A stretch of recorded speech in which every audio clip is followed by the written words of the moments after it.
কেমন আছেন? ভালো আছি, ভালো আছেন? কেমন লাগছে বাইফা আজকে অ্যাওয়ার্ডে?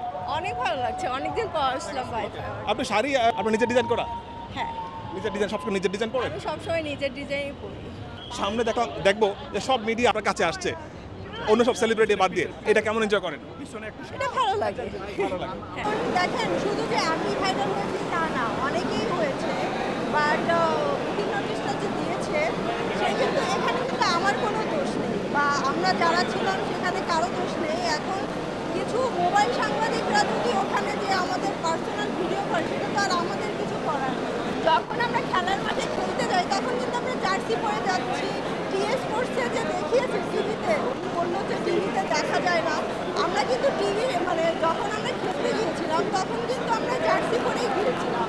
বাট এইটা হচ্ছে আমরা পার্সোনাল, আমরা কোথায় কী পরে যাবো এটা তো আমাদের চয়েস। ভাইয়া আর ইরফান সাজ্জাদ ভাইয়ার একটা ভিডিও ভাইরাল হয়েছে কিনা দেখেছেন কিনা, উনি কিন্তু বলেছিল সাংবাদিকদের আপনারা সামনে থেকে ভিডিও করুন, পেছন থেকে করবেন না। সো এটা আসলে আমাদের কোনো দোষ নয়। এখন যদি মামলা করতে হয় তাহলে গণমাধ্যম, তারপর যারা মোবাইল সাংবাদিক তাদের উপরে করুক, বাট আমাদের কেন? আমরা তো এখানে কিছু করিনি।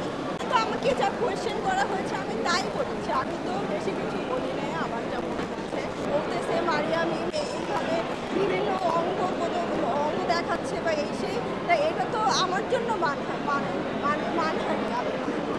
কারণ সে আসলে ভাইরাল হওয়ার জন্যই আসছে, তা না হলে খেলা শেষ হয়ে যাওয়ার পরে কেন সে আসবে, তাই না? খেলা কিন্তু শেষ হয়ে গিয়েছে। এখন আবার আজকের টপিক জার্নালিস্টরা পেত, ওটা কিন্তু আর আসতো না, কিন্তু সে আবার নতুন করে ওইটা আসছেই ভাইরাল হওয়ার জন্য। এখানে উদ্দেশ্য প্রণোদিতভাবে কিছু হয়েছে কিনা বলে মনে করেন? এখন এটা আমি তো বলতে পারবো না, আসলে আমি তাকে চিনি না। বাট আমার মনে হচ্ছে তার আসলে কোনো কাজ নেই। কাজ থাকলে তো আরও অনেকেই লয়ার আছে, তারা তো আসলো না, তাহলে সে কেন আসলো?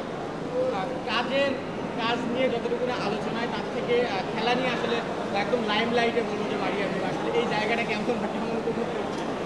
এটা তো ভালো লাগছে, বাট আমি দেশের বাইরে থাকার কারণে আমি কাজ করতে পারিনি। আমি কিন্তু যদি ঈদ না থাকতো সামনে, ঈদ যদি না আসতো তাহলে আমি কিন্তু এতদিন দেশের বাইরেই থাকতাম, আমাকে কেউ পেত না। যেহেতু সামনে ঈদের জন্যই আমার বাংলাদেশে থাকা, আর যেহেতু আমি বাংলাদেশে ছিলাম তো ভাবলাম একটু মানে খেলি